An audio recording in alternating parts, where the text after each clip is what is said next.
The announcement echoed through Terminal 5 like a slap across my face. Passenger Pierce Eldrow, please report to Gate 47 immediately. I already knew what waited for me there. Zara had made her move.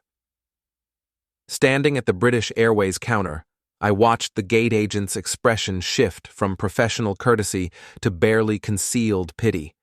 Her fingers clicked across the keyboard, each tap driving the nail deeper into my coffin of humiliation.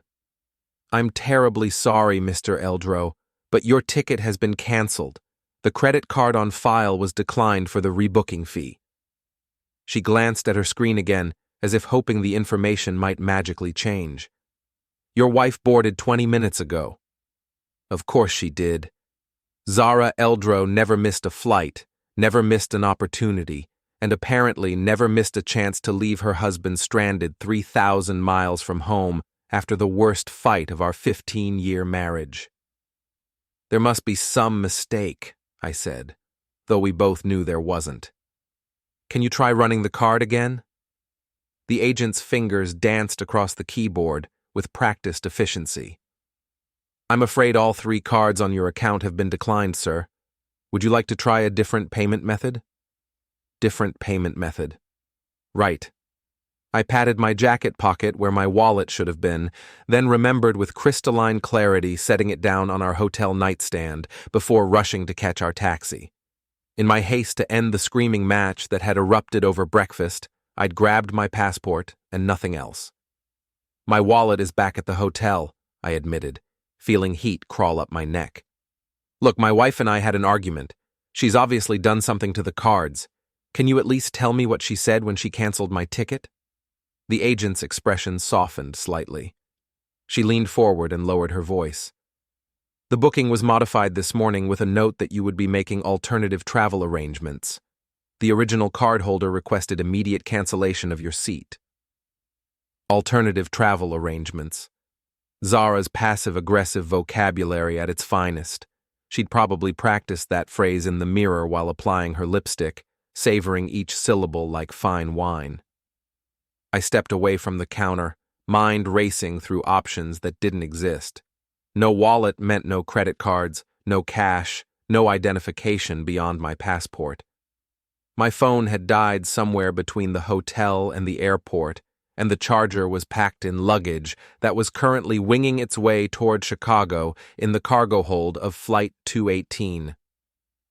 The terminal buzzed around me with the controlled chaos of international travel. Families reunited with tearful embraces. Business travelers typed furiously on laptops while juggling coffee cups and boarding passes.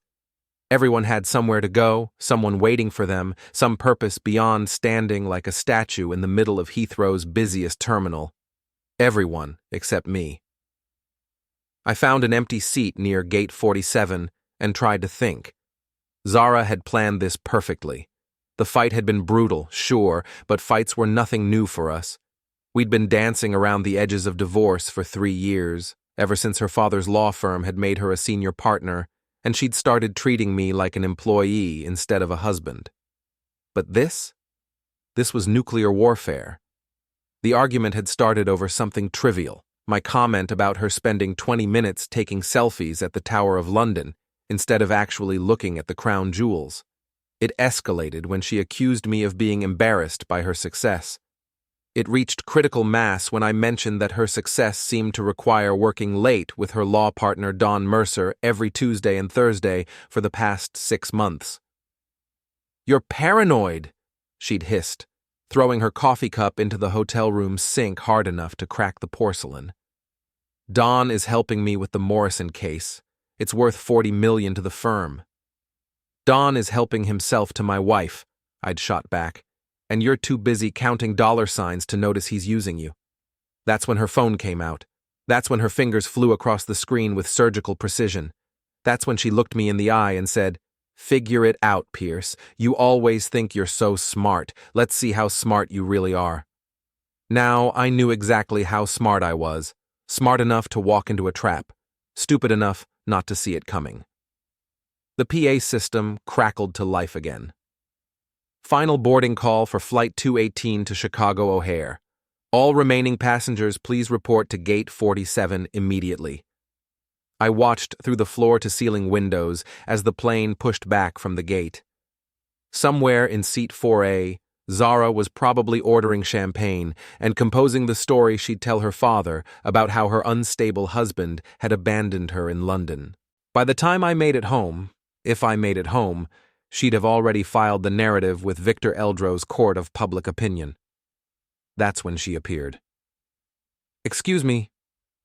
The voice was soft but urgent, with the kind of refined American accent that suggested expensive education and old money. "Are you Pierce Eldrow?" I looked up to find a woman standing beside my chair, and for a moment my brain short-circuited. She was stunning in the way that stops traffic and starts wars. Auburn hair fell in perfect waves past her shoulders, green eyes that seemed to catalog every detail of my face in seconds, a black dress that probably cost more than my car, but it was her expression that caught my attention. Desperate, calculating, dangerous. "Yes," I said slowly. "Do we know each other?" "We do now." She glanced over her shoulder toward the main terminal, then back to me. "I need you to pretend to be my husband right now. My private driver is almost here." I blinked. "I'm sorry. What?" "There are photographers following me. If they see me alone, they'll assume I'm meeting someone, and tomorrow's headlines will be about my non-existent love life instead of my charity work." She sat down beside me, close enough that I caught a hint of expensive perfume.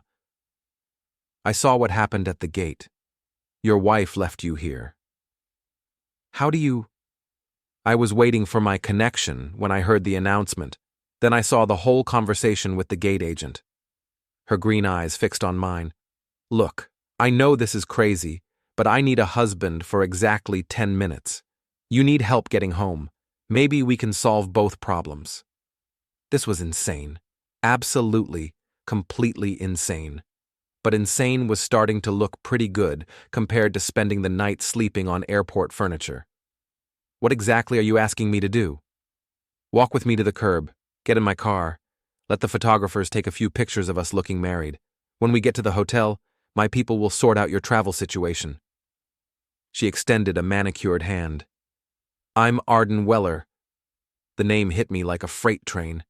Arden Weller, daughter of tech billionaire Harrison Weller, heiress to a fortune that made Zara's family money look like pocket change.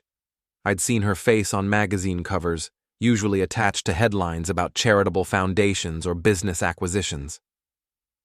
"Pierce Eldrow," I said, taking her hand. "Though I guess you already knew that."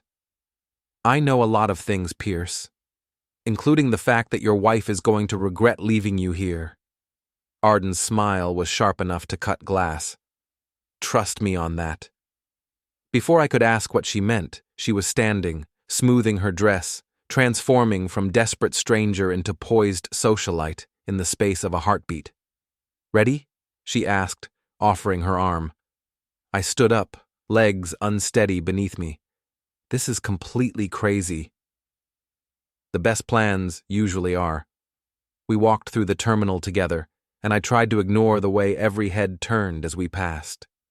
Arden moved like she owned the world, which, technically, she probably did.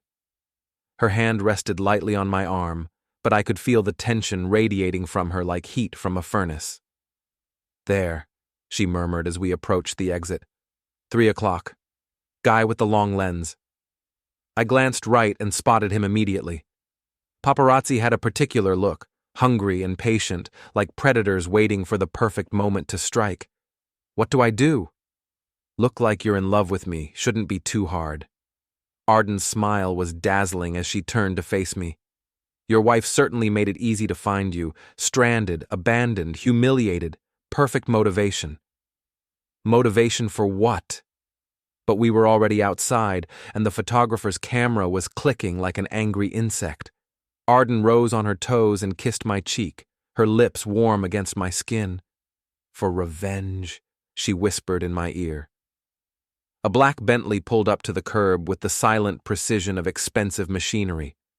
The driver stepped out, a mountain of a man in a perfectly tailored suit who looked like he could bench press a small building. "Mrs. Weller," he said, opening the rear door. "Everything ready?" "Perfect timing, Marcus." Arden slid into the car with fluid grace.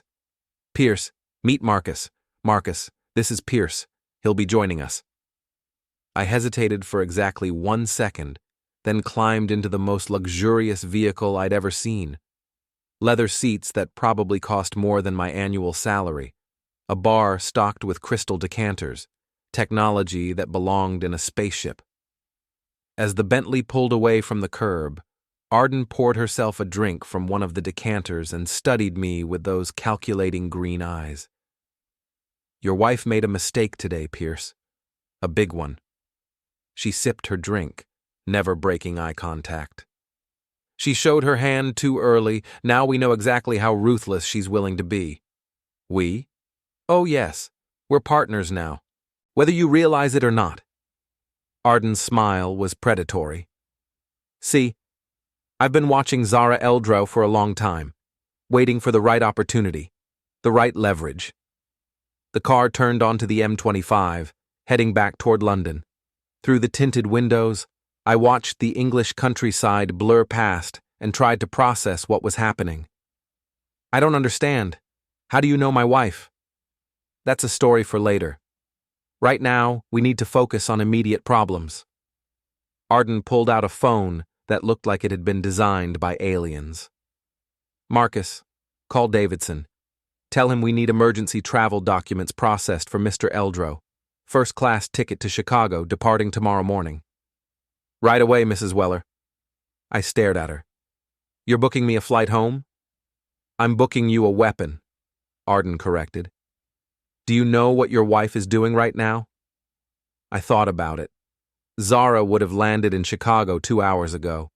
She'd be in a taxi, heading home to our Lincoln Park brownstone, already composing the story she'd tell her father. "Calling her lawyer," I said. "Calling her father's lawyer," Arden corrected. "Victor Eldrow doesn't trust anyone outside his inner circle. She's going to spin this as abandonment, paint you as unstable, unreliable, possibly dangerous. By tomorrow morning, she'll have filed for emergency separation and frozen every account you share." The truth of it hit me like a punch to the gut. Of course, that's what she was doing. Zara never made a move without thinking 3 steps ahead. She'd turned stranding me in London into the opening gambit of a divorce strategy. "How do you know all this?" "Because I know Zara. I know how she thinks, how she operates, how she destroys people who get in her way." Arden's voice carried an edge of something dark and personal. "But she's never dealt with someone who knows her playbook." The phone in her hand buzzed. She glanced at the screen and smiled. "Excellent. Davidson's people are already moving. Your accounts will be unfrozen within the hour. The cancellation will be flagged as financial coercion tied to marital control." She looked up at me. "Your wife thinks she's playing chess. She doesn't realize she just sat down at a poker table. I still don't understand why you're helping me." Arden leaned back in her seat, swirling the amber liquid in her glass. "Let's just say your wife and I have unfinished business. You being here, abandoned and angry, gives me the perfect opportunity to settle some old scores." The Bentley turned off the highway, heading toward central London. Through the windshield, I could see the city skyline emerging from the afternoon haze. "What kind of unfinished business?" "The kind that ends with Zara Eldrow losing everything she cares about." Arden's smile was ice cold. Her reputation, her position, her father's approval, her precious law firm partnership. She leaned forward, green eyes blazing with intensity. "Your wife made 2 mistakes today, Pierce. First, she underestimated you. Second, she gave me exactly what I needed to destroy her." Arden raised her glass in a mock toast. "To Zara Eldrow. She's about to learn that revenge is a dish best served with a first-class ticket." The car rolled to a stop in front of the Savoy Hotel, and Marcus was already circling around to open our door. As I stepped onto the sidewalk, My phone, which had been lifeless for hours, suddenly buzzed back to life. 17 missed calls, all from Zara. I looked at Arden, who was watching me with that predatory smile. Should I answer? Not yet, she said. First, we need to make sure she knows exactly what she's lost. Then we'll let her try to get it back. She started walking toward the hotel entrance, then paused and looked back at me. Coming, husband? For the first time in hours, I smiled. Lead the way, wife. The Savoy's lobby was a monument to old-world elegance, all marble columns and crystal chandeliers that probably cost more than most people's houses. Arden moved through it like she owned the place, which, for all I knew, she might have. The Weller suite, she told the desk clerk, who immediately straightened like he'd been electrocuted. Of course, Mrs. Weller, right away. No questions, no requests for identification, just instant obsequious service that money could buy and most people could never afford. The elevator ride to the penthouse level was silent, but my phone kept buzzing with incoming calls. Zara's name flashed on the screen every 30 seconds, each missed call ratcheting up my curiosity about what exactly she was discovering on her end. She's panicking, Arden observed, watching the display. Good. Panic makes people sloppy. The suite was larger than my entire house back in Chicago. Floor-to-ceiling windows offered a panoramic view of the Thames. The furniture looked like it belonged in a museum. Fresh flowers filled crystal vases that probably cost more than my car. Arden kicked off her heels and padded across the marble floor to a desk that held enough technology to run a small country. She powered up a laptop that looked like it had been designed by NASA and started typing with the focused intensity of a concert pianist. Sit, she said, gesturing toward a leather chair that was softer than most beds. This might take a few minutes. What are you doing? Checking our progress. Her fingers flew across the keyboard. Davidson's people work fast, but Zara's people work faster. We need to stay ahead of her. My phone rang again. This time, I looked at the caller ID and felt my stomach drop. It's her father. Arden glanced up from the laptop. Pierce Eldrow himself. That's faster than I expected. She nodded toward the phone. Answer it. Speaker mode. I want to hear this. I swiped to accept the call and hit the speaker button. Pierce Eldrow's voice filled the suite like smoke from an expensive cigar, smooth, rich, and toxic. Pierce, where the hell are you? London, I said, keeping my voice steady. Where Zara left me. Don't be dramatic. Zara said you had some kind of breakdown at the airport. Ran off with another woman. Victor's tone carried the weight of absolute authority. I've got lawyers standing by to help you through this, but you need to get home and start making sense. I looked at Arden, who was watching me with those calculating green eyes. She nodded slightly. No breakdown, Victor. Zara canceled my ticket after we had a fight. Left me stranded with no wallet, no phone, no way home. I paused, letting that sink in. But I'm not stranded anymore. What's that supposed to mean? It means I've got friends you don't know about. Friends with resources. I glanced at Arden again. Friends who don't appreciate seeing someone abandoned at an international airport. The silence on the other end stretched for 10 seconds. When Victor spoke again, his voice had lost some of its commanding edge. Who are you with, Pierce?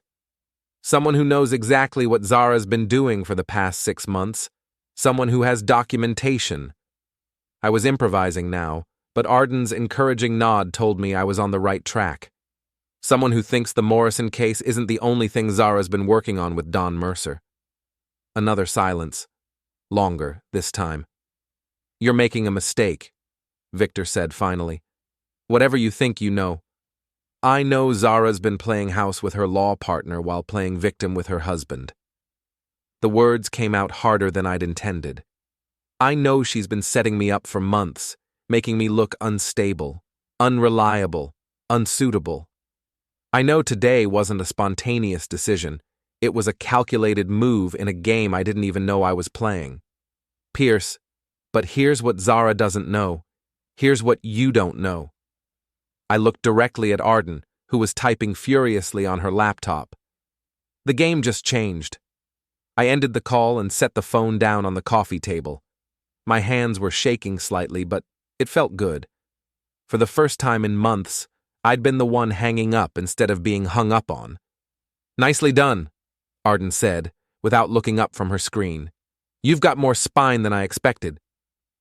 "What happens now? Now we see how fast Zara can scramble."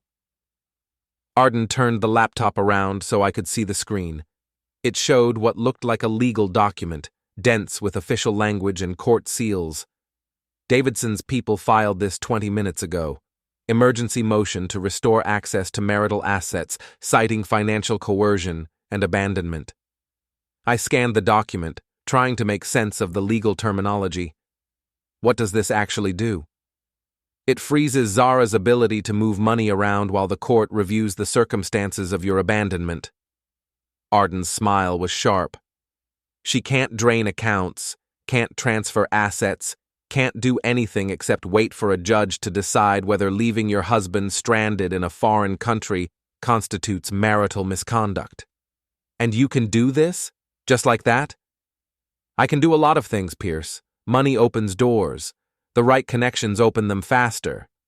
She closed the laptop and walked to the window, looking out over the Thames. But this is just the opening move. Zara will counter within hours. She'll claim you were threatening, unstable, possibly dangerous. She'll paint herself as the victim of an abusive husband who finally snapped. She wouldn't. She absolutely would. And she'll be convincing because she's been laying the groundwork for months. Arden turned back to me. Think about it. How many times in the past 6 months has she accused you of being paranoid? How many times has she suggested you were imagining things? How many times has she made you feel like you were losing your mind? The truth hit me like cold water. Zara had been gaslighting me for months, making me question my own perceptions, my own sanity. Every time I'd mentioned Don Mercer's name, she'd rolled her eyes and accused me of being jealous. Every time I'd questioned her late nights at the office, she'd made me feel petty and suspicious. "She's been planning this for a long time," I said. "Probably since she started sleeping with Don, maybe longer." Arden walked back to the desk and pulled out another phone. This one looked even more expensive than the first. But she made one critical error. "What's that?" "She assumed you'd roll over and take it. She assumed you'd slink home with your tail between your legs and accept whatever scraps she was willing to throw you." Arden's green eyes glittered with something dangerous. "She never considered the possibility that you might fight back." The phone in her hand buzzed. She glanced at the screen and her smile widened. "Perfect. Davidson's people have been busy." She looked up at me. "Your accounts are restored, your credit cards are active. And there's a first-class ticket waiting for you on tomorrow morning's flight to Chicago." Just like that? Just like that. The beauty of emergency court orders is that they work both ways. Zara tried to use financial control as a weapon. Now that weapon is pointed at her. Arden set the phone down and walked over to the bar. "Drink?" "I think I need one." She poured 2 glasses of something that looked expensive and handed one to me. The liquid burned going down, but it was a good burn, the kind that reminded you that you were still alive. "So, what's the plan?" I asked. "The plan is to let Zara dig her own grave. She's going to spend the next 12 hours trying to explain to her father why her husband is suddenly backed by lawyers who can file emergency motions in international court." Arden sipped her drink. "She's going to scramble, make mistakes, show her true colors. And then? Then we spring the trap." Arden walked back to the window, silhouetted against the London skyline. "Tell me about Don Mercer." The question caught me off guard. "What about him?" "Everything.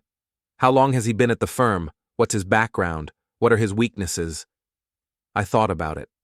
Don Mercer had been Victor Eldrow's golden boy for 5 years, ever since he'd joined the firm from a white shoe practice in New York. Smooth, sophisticated, The kind of guy who wore $1,000 suits and drove cars that cost more than most people's houses. He's ambitious, ruthless, probably thinks he's going to marry into the Eldrow family and inherit the firm. I paused. He's also arrogant enough to think he's smarter than everyone else in the room. Good. Arrogance is useful. Arden turned back to me. What about gambling? What? Does he gamble? Cards, horses, sports betting? I tried to remember. I think so. Zara mentioned something about poker games with clients, high-stakes stuff. Even better. Arden's smile was predatory. Gambling debts are public record if you know where to look, and gamblers always think the next hand will be the one that saves them. She was typing on her phone again, fingers moving with practiced efficiency. What are you doing? Research, due diligence, background checks. She didn't look up from the screen. If we're going to destroy Don Mercer, we need to know exactly which buttons to push. My own phone buzzed with a text message. I glanced at the screen and felt my pulse spike. It was from Zara. Whatever game you think you're playing, it ends now. Come home and we'll talk. I showed the message to Arden, who read it and laughed. Whatever game you think you're playing. She still doesn't get it. Arden looked up at me. She thinks this is about your marriage. She thinks you're trying to gain leverage in a divorce. Isn't that what this is? Pierce, this stopped being about your marriage the moment she left you at that airport. Arden's voice was ice cold. This is about power, control, the systematic destruction of someone who thinks they're untouchable. She stood up and walked to a safe hidden behind a painting that probably belonged in the Louvre. Her fingers danced across a digital keypad, and the safe opened with a soft click. Inside were documents, photographs, what looked like financial records. I told you I'd been watching Zara for a long time, Arden said, pulling out a thick folder. I wasn't exaggerating. She spread the contents across the coffee table, and I found myself looking at a comprehensive dossier on my own wife. Bank records, travel itineraries, hotel receipts, photographs of Zara and Don entering and leaving restaurants, hotels, private clubs. How long have you been collecting this? 2 years. Ever since Zara cost my family $100 million in a lawsuit we should have won. Arden's voice carried an edge of old anger. She buried evidence, suborned witnesses, turned a slam-dunk case into a humiliating defeat. I stared at the photographs. Zara and Don looked comfortable together, intimate in a way that went far beyond professional collaboration. Why didn't you use this before? Because I needed the right moment, the right circumstances, the right motivation. Arden looked at me. I needed you, Pierce.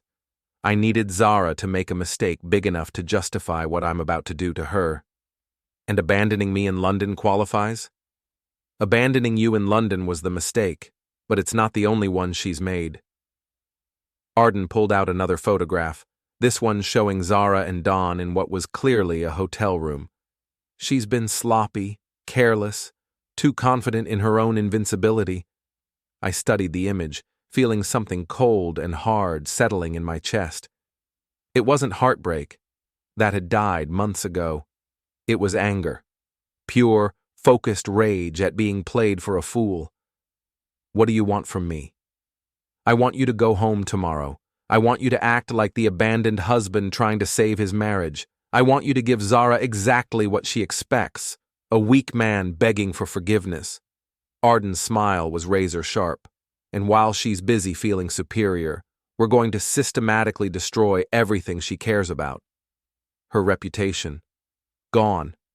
These photos will surface at exactly the right moment to cause maximum damage. Her position at the firm? Eliminated. Victor Eldrow won't tolerate scandal in his precious law firm, especially not from his own daughter. Her relationship with Don? Finished. Don Mercer is about to discover that sleeping with the boss's daughter comes with a higher price than he expected. I looked at the photographs again, at the evidence of my wife's betrayal spread across the coffee table like playing cards. And what do I get out of this? You get justice. You get revenge. You get to watch the woman who humiliated you lose everything she's worked for." Arden gathered the photographs and slid them back into the folder. "But most importantly, you get to be the one holding the knife when it happens." My phone rang again. This time it was Zara calling directly. "Answer it," Arden said. "Let her think she's winning." I swiped to accept the call. "Pierce?" Zara's voice was different now, softer, more vulnerable. "Baby, I'm so sorry. I was angry and I did something stupid. Please come home so we can work this out." "I'm coming home," I said, looking directly at Arden. "We definitely need to work this out." "Thank you. I love you, Pierce. Whatever's wrong between us, we can fix it." "I'm sure we can," I said. "See you soon." I ended the call and set the phone down. "She thinks she's got you back," Arden observed. "Let her think that." I stood up and walked to the window, looking out over London. "When do we start?" "We already have. Your flight leaves at 10 tomorrow morning. By the time you land in Chicago, Zara will have spent 12 hours trying to figure out how you managed to outmaneuver her. She'll be off balance, confused, desperate to regain control. And that's when we hit her? That's when we destroy her." Arden joined me at the window. "Are you ready for this, Pierce? Because once we start, there's no going back. Zara will never forgive you. Her father will never forgive you. Your life as you know it will be over." I thought about the past 6 months, the gaslighting, the manipulation, the systematic erosion of my self-respect, the humiliation of being abandoned in a foreign country like unwanted luggage. "My life as I know it is already over," I said. "Let's make sure hers is too." Arden's smile was beautiful and terrible. "Welcome to the war, Pierce Eldrow." The first-class cabin of Flight 847 was a temple to luxury I'd never experienced before. Leather seats that converted into beds, champagne served in actual crystal glasses, flight attendants who treated me like visiting royalty instead of coach passenger number 23B. But the real luxury was the time to think. Somewhere over the Atlantic, I'd stopped being Pierce Eldrow, abandoned husband, and started becoming something else, something harder, something that could look at 8 hours of flight time and see it as 8 hours to plan the systematic destruction of the woman who'd tried to destroy me. Arden had been right about everything so far. Zara's panicked phone calls, Victor's blustering attempt at damage control, the emergency court filings that had frozen my wife's ability to move money around like pieces on a chessboard. But sitting in seat 2A, sipping champagne that probably cost more than most people spent on groceries in a month, I realized something Arden hadn't mentioned. I was enjoying this. The plane touched down at O'Hare at 2:47 p.m. Chicago time, and I could see the city skyline through the small window. Home, but not home. Everything looked the same, but I was seeing it through different eyes now. Predator's eyes. Zara was waiting at the gate, which surprised me. She looked perfect, as always. Designer dress, flawless makeup, the kind of smile that had convinced me to marry her 15 years ago. But now I could see the calculation behind it, the careful orchestration of an image designed to manipulate. "Pierce!" She rushed toward me like we were starring in a romantic movie, arms outstretched for an embrace that would look perfect to anyone watching. "Thank God you're home." I let her hug me, let her kiss my cheek, let her play the role of the relieved wife welcoming her husband back from an overseas crisis. But I was cataloging details now, the way her smile didn't reach her eyes, the tension in her shoulders, the slight tremor in her voice that suggested she wasn't as confident as she appeared. "I was so worried," she murmured against my ear. "When you didn't answer your phone, when those lawyers started calling." "What lawyers?" I asked, though I knew exactly what lawyers. "Some firm in London. They said you'd retained them for an emergency motion." "Pierce, what's going on? Who did you call?" I pulled back and looked at her, letting confusion and hurt play across my face. It was easier than I'd expected. I called the only number I could remember. My college roommate's sister works for an international law firm. I was stranded, Zara. No money, no way home, no idea what you'd done to our accounts. The lie came smoothly, and I watched Zara's expression shift as she processed it. Relief, followed quickly by calculation. She was already figuring out how to spin this, how to regain control of the narrative. Baby, I'm so sorry. I was angry, and I made a terrible mistake. I never should have canceled your ticket. She took my arm, steering me toward the baggage claim. But we can fix this. We can fix everything. Can we? I let doubt creep into my voice. Because I've had a lot of time to think on that plane, about us, about what's been happening between us. What do you mean? I mean, maybe you were right to leave me there. Maybe this marriage has been over for longer than either of us wanted to admit. Zara stopped walking. For just a moment, her mask slipped, and I saw something that might have been panic flicker across her face. Don't say that. We've been together for 15 years. We can work through anything. Can we work through Don Mercer? The question hung in the air between us like smoke. Zara's face went through a series of micro-expressions: surprise, calculation, denial, and finally, carefully crafted innocence. Pierce, we've been through this. Don is my law partner. We work together, that's all. Is it? Of course it is. Baby, you're being paranoid again. This is exactly what I was talking about. You're seeing threats that don't exist. There it was. The gaslighting. The systematic undermining of my perception of reality that had been going on for months. But now I could hear it clearly, see it for what it was. Maybe you're right, I said, letting my shoulders slump slightly. Maybe I am being paranoid. Relief flooded Zara's face.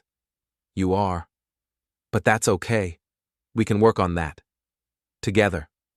We collected my luggage and walked to the parking garage, where Zara's BMW waited in the short-term parking. As she drove us home through Chicago traffic, she kept glancing at me like she was trying to read my thoughts. So tell me about this lawyer, your roommate's sister. What firm? Davidson and Associates, I said, using the name Arden had given me. International corporate law. She said what you did could be considered financial coercion. That's ridiculous. It was a misunderstanding. That's what I told her.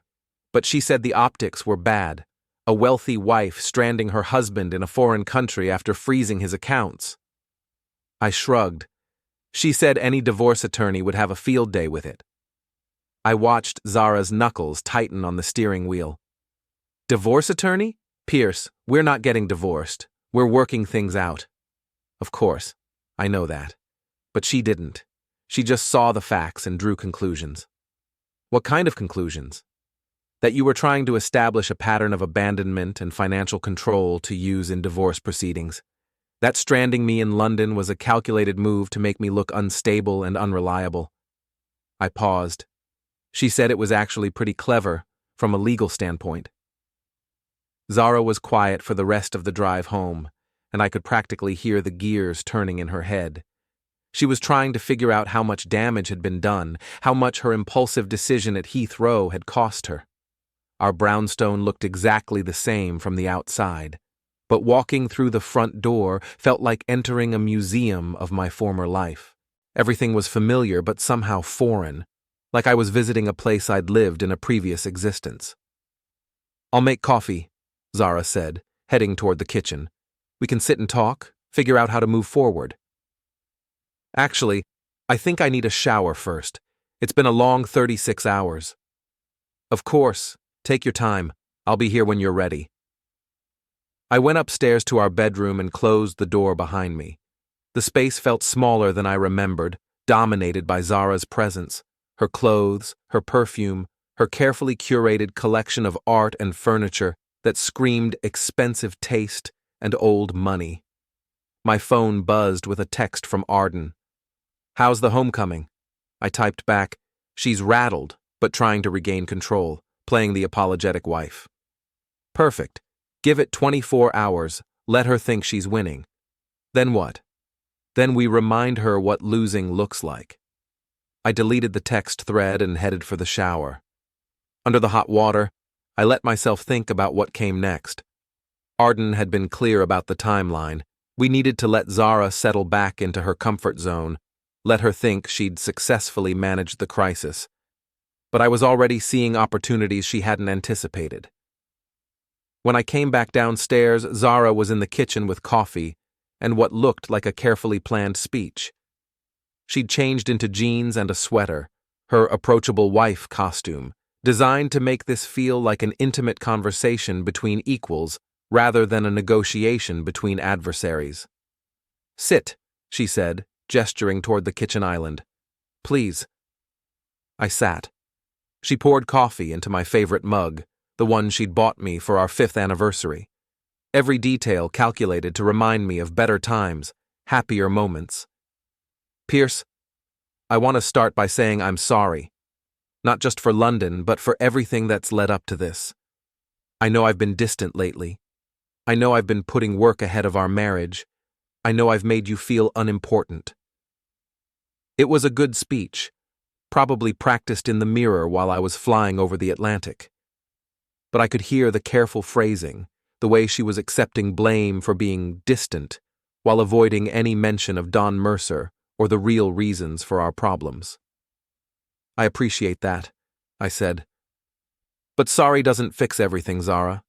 Sorry doesn't explain why you thought it was acceptable to strand me in a foreign country.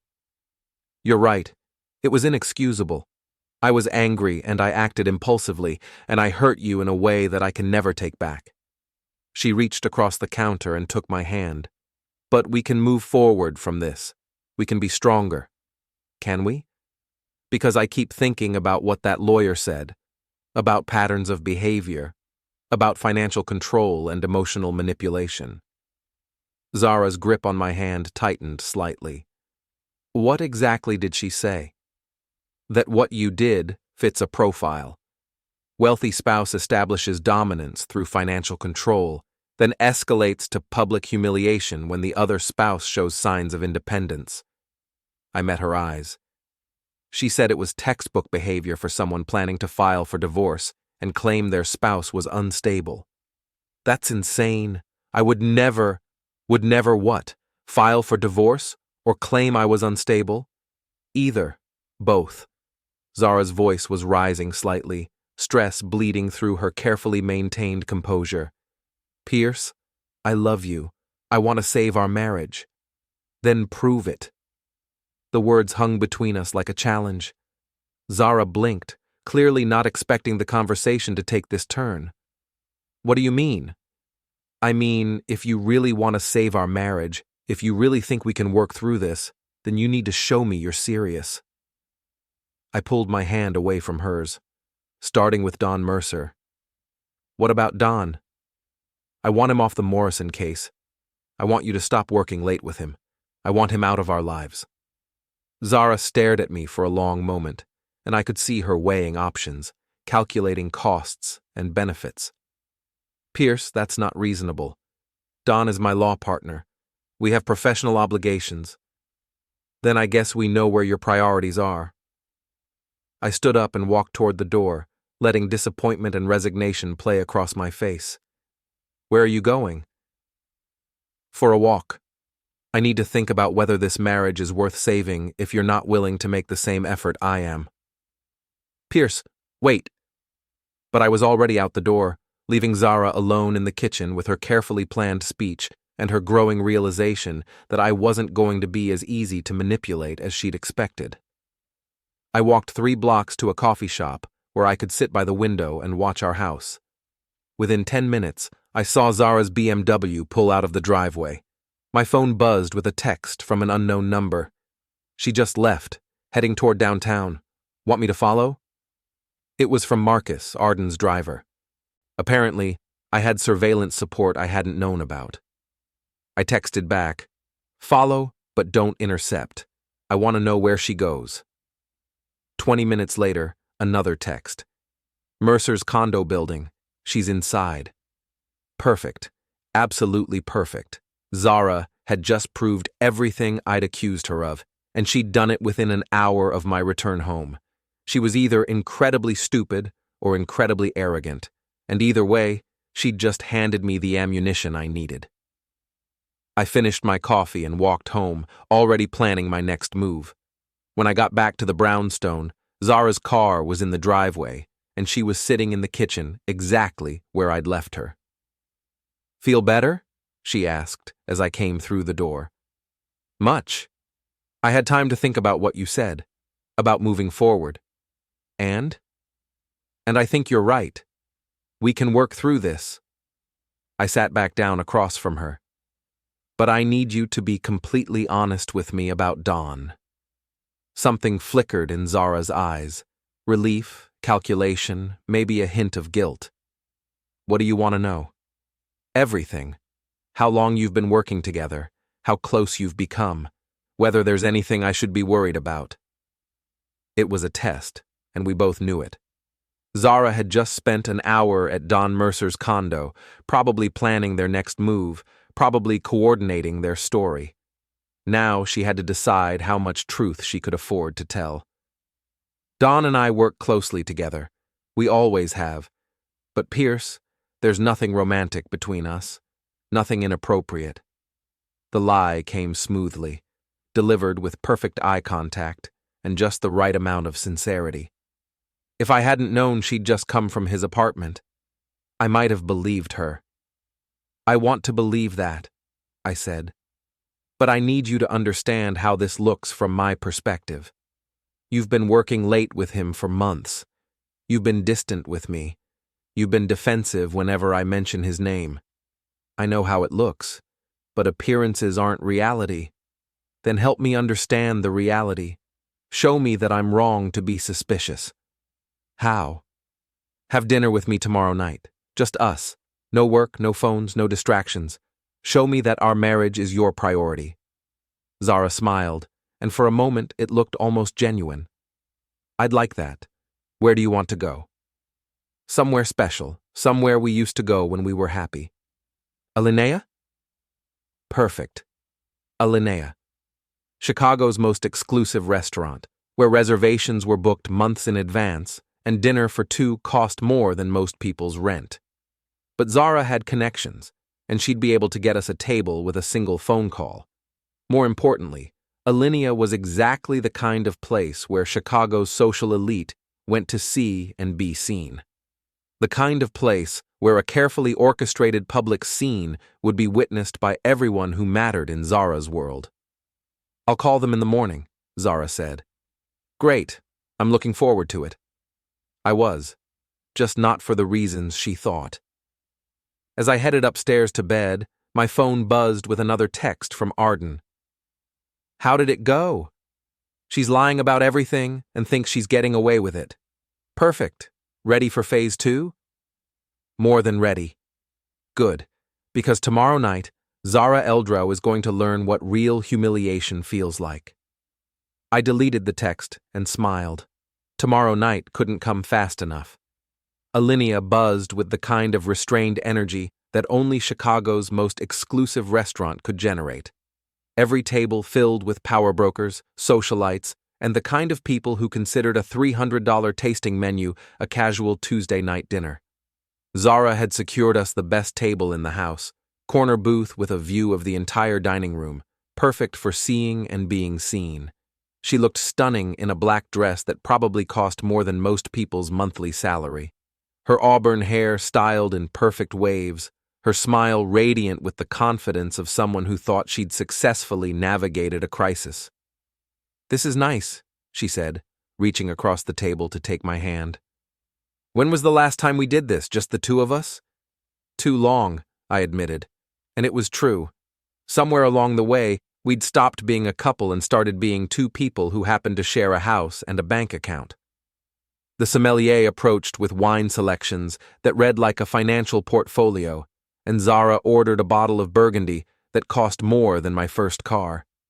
Everything about the evening screamed success, sophistication, the kind of life that money could buy and most people could only dream about. But I was watching the room, cataloging faces, waiting for the moment when everything would change. You seem distracted, Zara observed as our first course arrived. Some architectural marvel involving foam and microgreens that looked more like art than food. Just thinking about us. About what we want our future to look like. And what do you think you want? It was a loaded question, delivered with the kind of casual tone that suggested the answer mattered more than she was letting on. I want honesty, I said.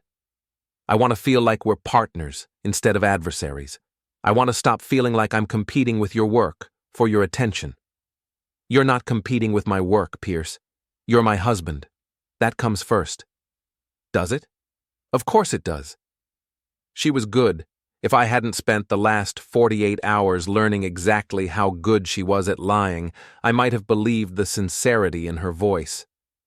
Then prove it, I said, echoing my challenge from the night before. How? Tell me about Don Mercer. The request hung between us like a landmine. Zara's smile never wavered, but I caught the slight tightening around her eyes, the barely perceptible pause before she answered. What do you want to know? Everything. How you met. How you became partners. What he means to you. Pierce, we've been through this. Humor me. If we're going to move forward, I need to understand the people in your life, especially the ones who take up so much of your time.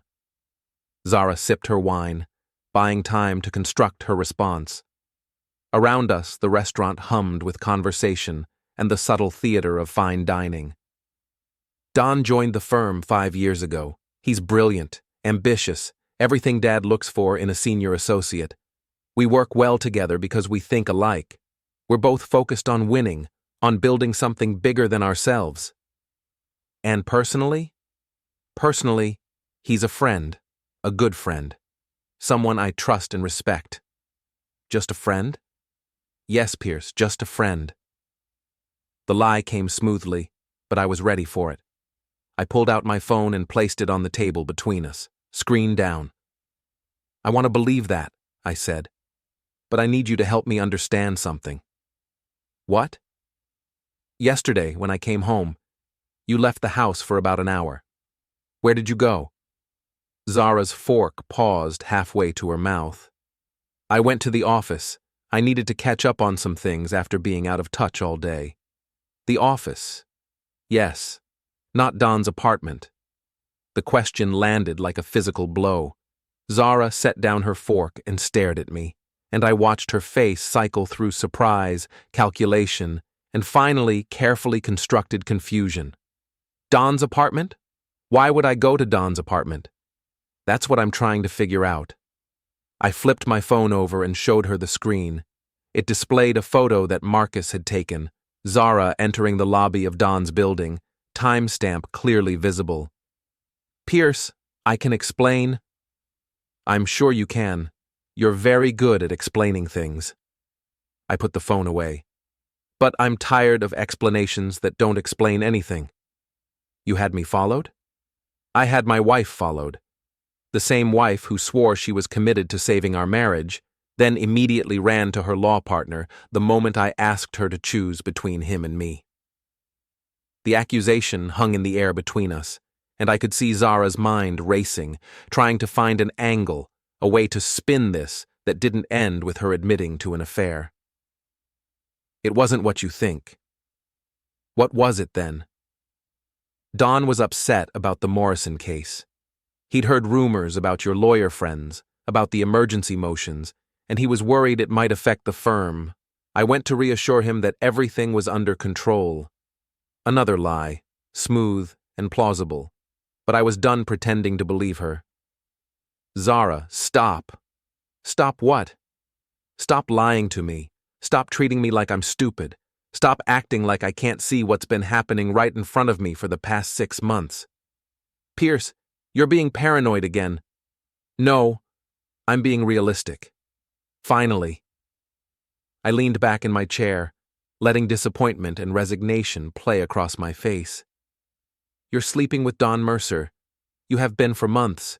You've been planning to leave me, probably planning to take me for everything I'm worth in the divorce. That's not true. Isn't it? Then explain the hotel receipts. Explain the late-night phone calls. Explain why you thought it was acceptable to strand me in London the moment I got too close to the truth. Zara's composure was starting to crack.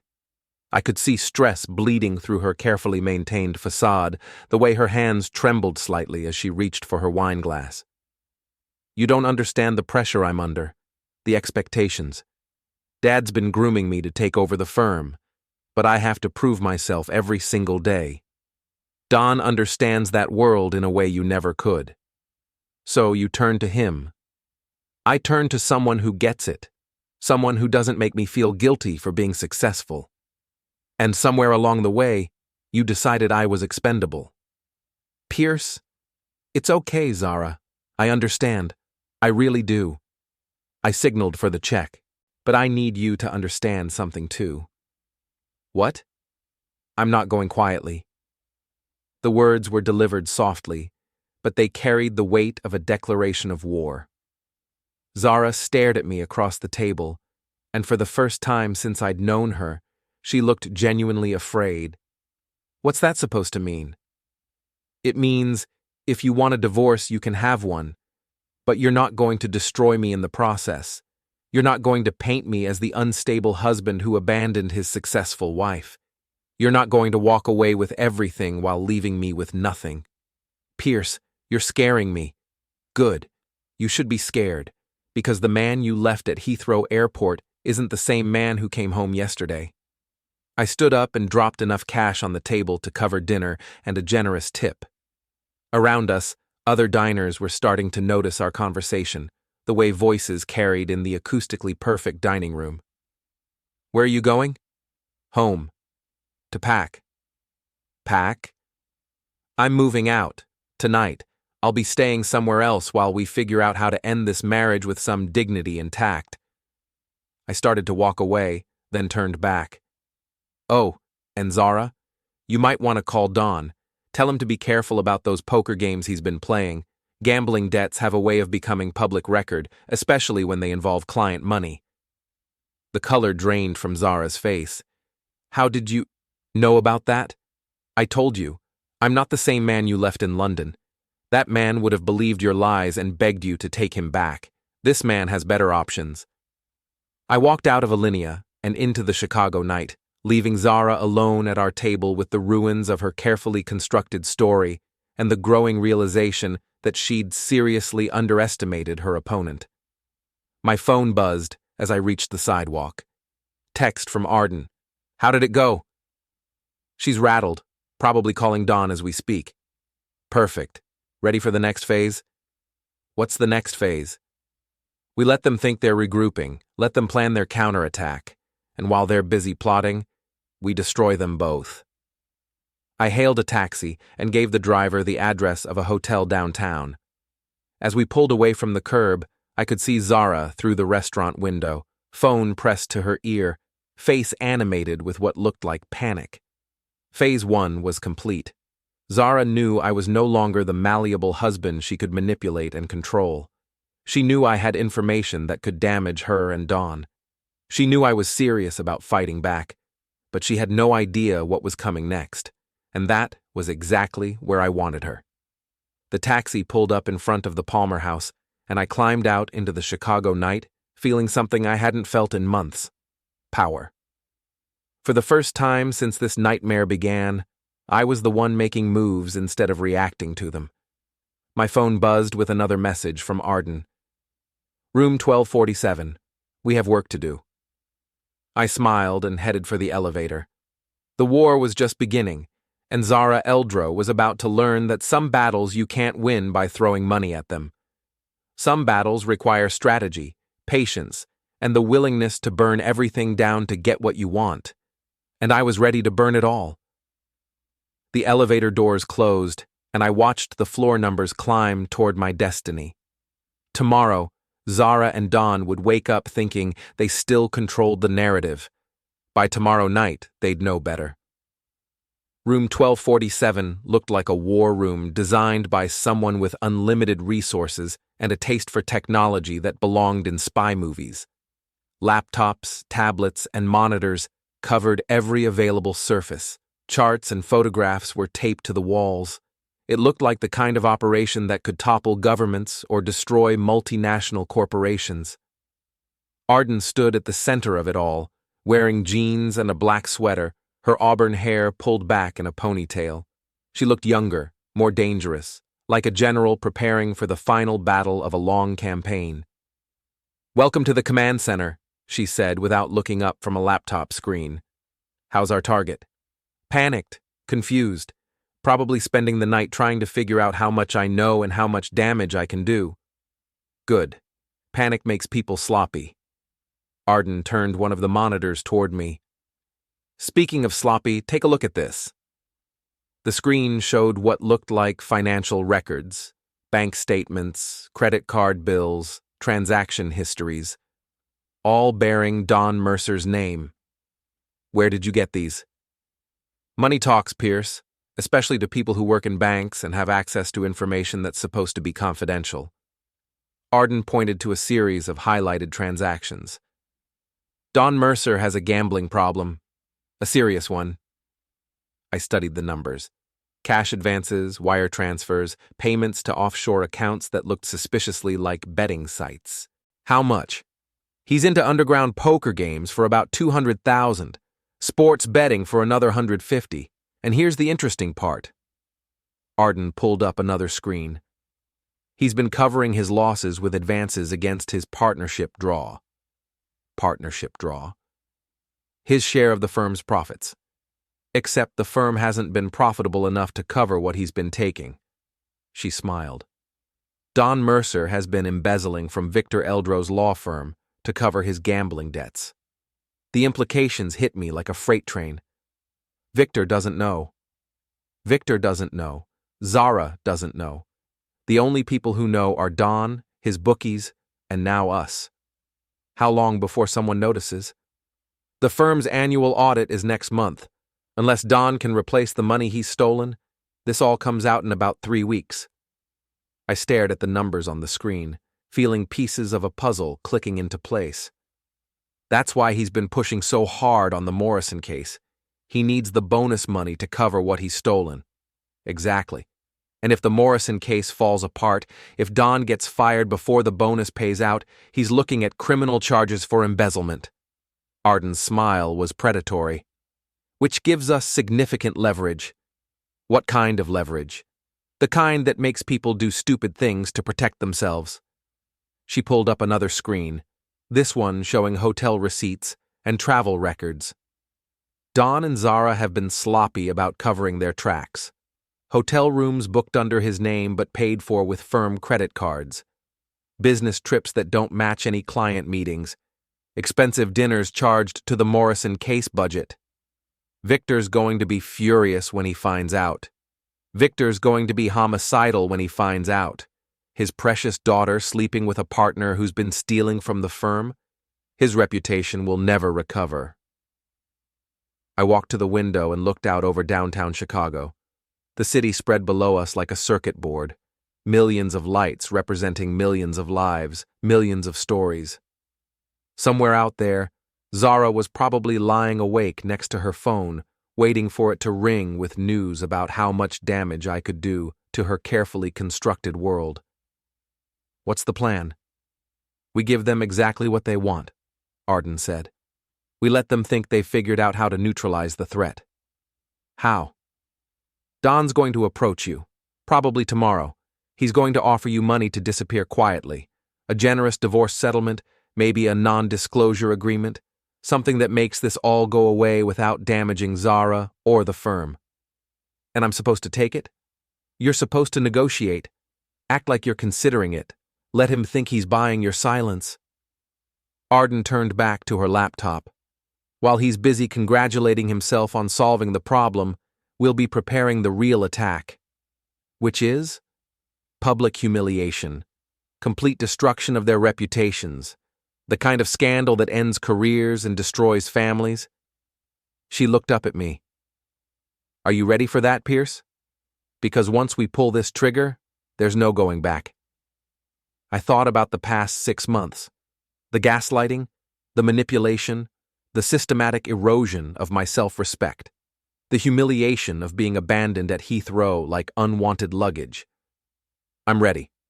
Good, because tomorrow we start the endgame. My phone rang. The caller ID showed Don Mercer's name. Right on schedule, Arden observed. Answer it. Speaker mode. I swiped to accept the call and hit the speaker button. Pierce. Don's voice filled the room, smooth and confident with just a hint of concern. I heard about dinner tonight. Zara's pretty upset. I bet she is. Look, I think there might be some misunderstandings here. Some crossed wires that we can straighten out if we sit down and talk like adults. What kind of misunderstandings? About Zara and me, about the firm, about what's best for everyone involved. Don's tone was carefully modulated, the voice of someone accustomed to negotiating deals worth millions of dollars. Why don't we grab lunch tomorrow? Just the two of us. Clear the air. I don't think Zara would approve of us meeting. Zara doesn't need to know. This is between you and me, man to man. I think we can find a solution that works for everyone. I looked at Arden, who nodded encouragingly. Okay, I said. Where? The Union League Club. 1 o'clock. You know where it is? I'll find it. Great. Pierce, I think you're going to like what I have to say. I'm sure I will. The call ended, and Arden was already typing on her laptop. The Union League Club. Perfect. Old money establishment, very private, the kind of place where deals get made and secrets get buried. She looked up at me. He's going to offer you money. Probably a lot of money. And he's going to want you to sign something that prevents you from talking about what you know. How much money? Enough to make you comfortable for the rest of your life. Enough to make you disappear quietly and let Zara and Don continue their affair without interference. And if I take it, then you're rich and they win. Zara gets her divorce, Don gets his promotion, and they both get away with destroying your life. And if I don't take it, then we destroy them both, completely, permanently. I walked back to the window and looked out over the city again. Somewhere out there, Don Mercer was probably congratulating himself on finding a solution to the Pierce Eldrow problem. Somewhere else, Zara was probably planning her next move, figuring out how to spin this latest development to her advantage. They had no idea what was coming. There's something else, Arden said. Something I haven't told you yet. I turned back to her. What? The reason I've been watching Zara for 2 years. The reason I was at Heathrow at exactly the right moment to help you. She pulled out a photograph and handed it to me. My brother. The photo showed a young man in his 20s, handsome, smiling, wearing a military uniform. James Weller, a captain in the Marine Corps. He passed away in Afghanistan 3 years ago. I'm sorry for your loss, but I don't understand what this has to do with the lawsuit I mentioned, the one that cost my family $100 million. Arden's voice was ice cold. It was a liability case against the defense contractor that supplied defective equipment to James's unit, equipment that failed and led to his loss. The pieces started clicking into place. Zara represented the defense contractor. Zara buried evidence that would have proved the equipment was defective. She suborned witnesses, manipulated testimony, turned a slam-dunk case into a humiliating defeat. Arden's green eyes blazed with fury. My brother died because of corporate negligence, and Zara Eldrow made sure no one was held accountable. So this isn't just about helping me get revenge on my cheating wife. This is about justice for James, for you, for everyone Zara Eldrow has destroyed in her climb to the top. Arden walked over to me, close enough that I could see the pain behind her anger. She's going to pay for what she's done, Pierce. To all of us. I looked at the photograph again, at the young man who would never come home, because a defense contractor cut corners and Zara Eldrow helped them cover it up. What do you need me to do? Tomorrow you go to lunch with Don Mercer. You listen to his offer. You act like you're considering it. And then you come back here and we finish what we started. And then? And then Zara Eldrow learns that some sins can never be forgiven. I handed the photograph back to Arden and headed for the door. Pierce? I turned back. Thank you for doing this, for helping me get justice for James. Thank you for giving me the chance to fight back. I left the war room and headed for my own hotel room 3 floors down. Tomorrow, Don Mercer would try to buy my silence. Tomorrow, he'd offer me enough money to disappear quietly and let them continue their affair without interference. Tomorrow, he'd learn that some things couldn't be bought. And Zara Eldrow would learn that abandoning your husband at an international airport was the biggest mistake of her life. I fell asleep thinking about justice, revenge, and the look on Zara's face when she realized she'd lost everything she cared about. It was going to be a beautiful day. The Union League Club carried the weight of old wealth and even older secrets. Dark wood paneling, leather chairs that had likely borne witness to a century of private deals, oil portraits of long-gone industrialists who'd shaped Chicago through steel and quiet corruption. The sort of place where a handshake meant more than a contract, and discretion was the most valuable currency of all. Don Mercer was waiting for me in a corner booth, looking every inch the successful attorney in his $1,000 suit and silk tie. He stood as I approached, extending his hand with the practiced smile of someone who made his living convincing people to trust him. Pierce, thanks for coming. I know this situation has been difficult for everyone. Difficult is one way to put it. We sat down, and Don signaled for the waiter. Drink? Lunch? The salmon here is exceptional. Just coffee. Of course, straight to business. I respect that. Don leaned back in his chair, projecting the kind of casual confidence that came with never having faced real consequences for anything. Pierce, I'm going to be direct with you because I think you deserve honesty. That would be refreshing. Zara and I have developed feelings for each other. It wasn't planned, it wasn't intended, but it happened. We're both adults, and we're both committed to handling this situation with maturity and discretion. Maturity and discretion. I tasted the words. Is that what you call stranding someone's husband at an international airport? Don had the grace to look uncomfortable. That was a mistake. Zara was emotional, she acted impulsively, and she regrets it deeply.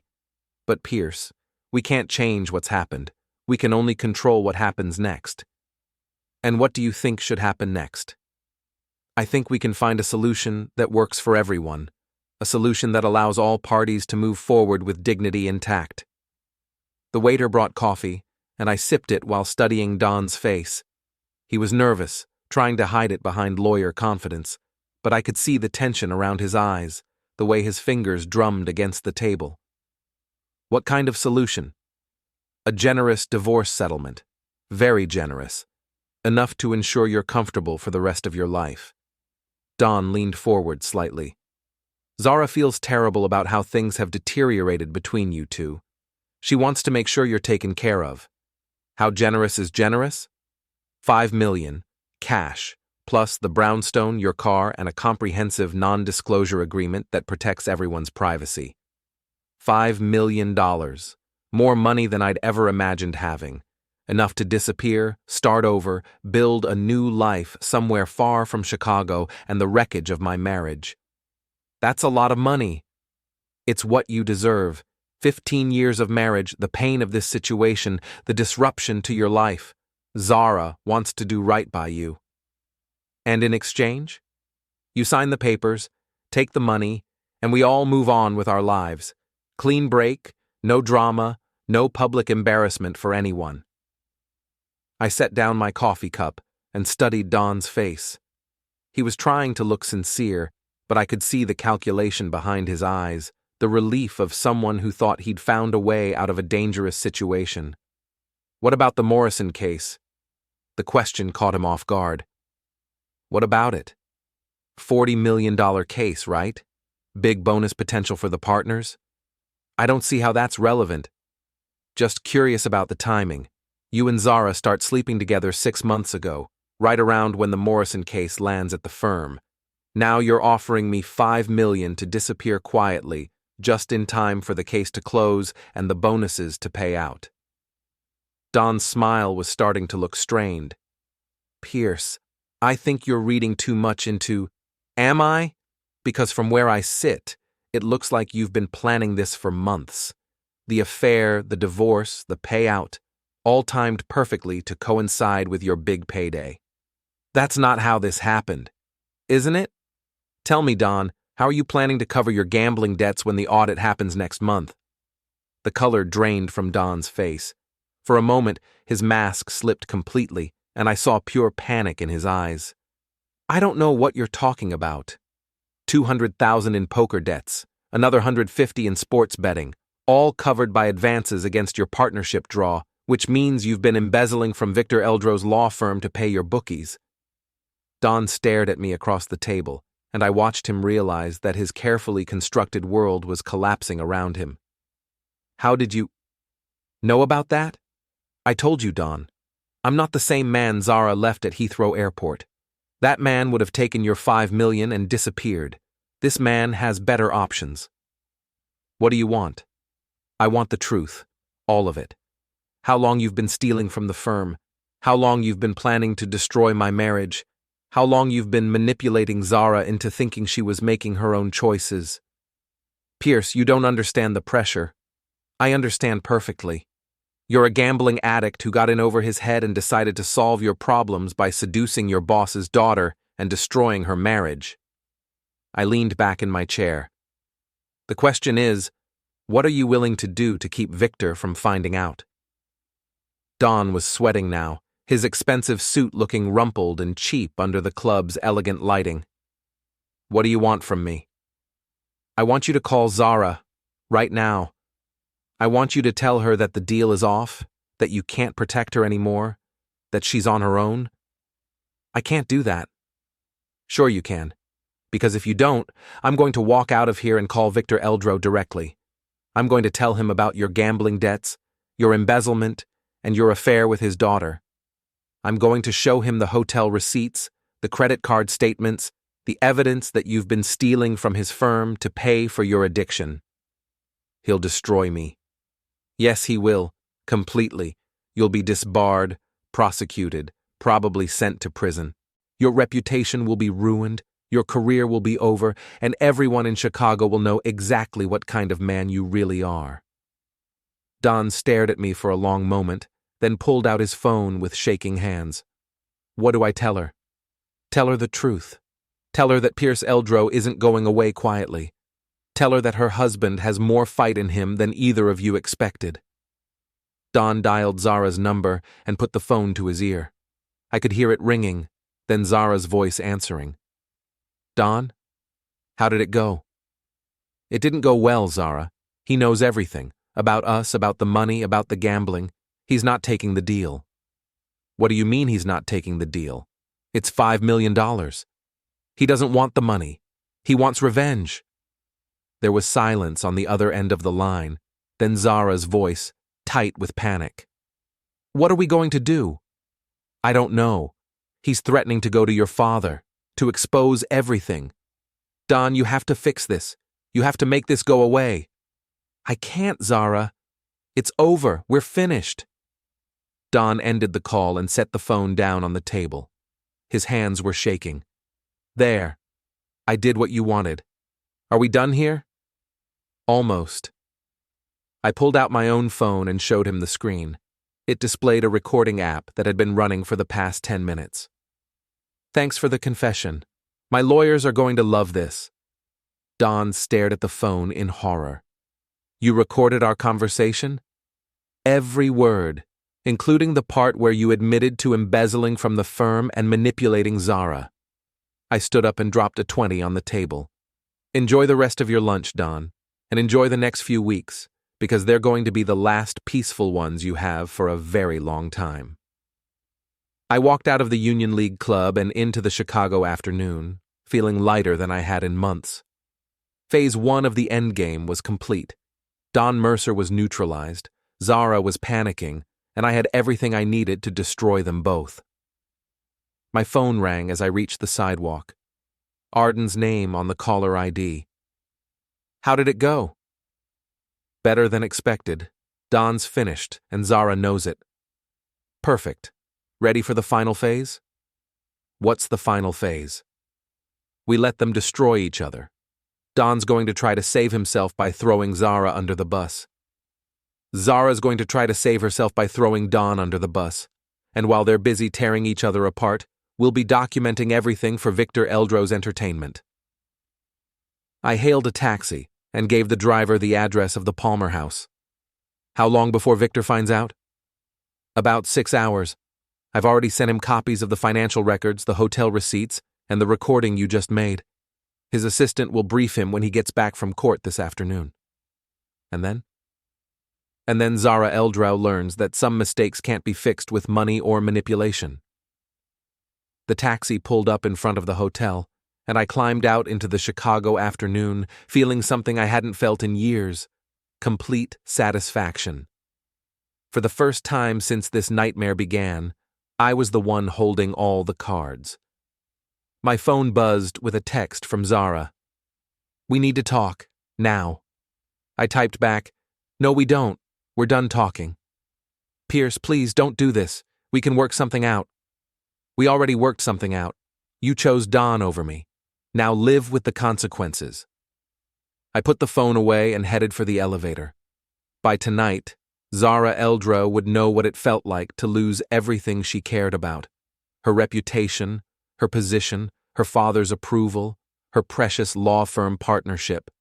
All because she thought she could abandon her husband at an international airport and get away with it.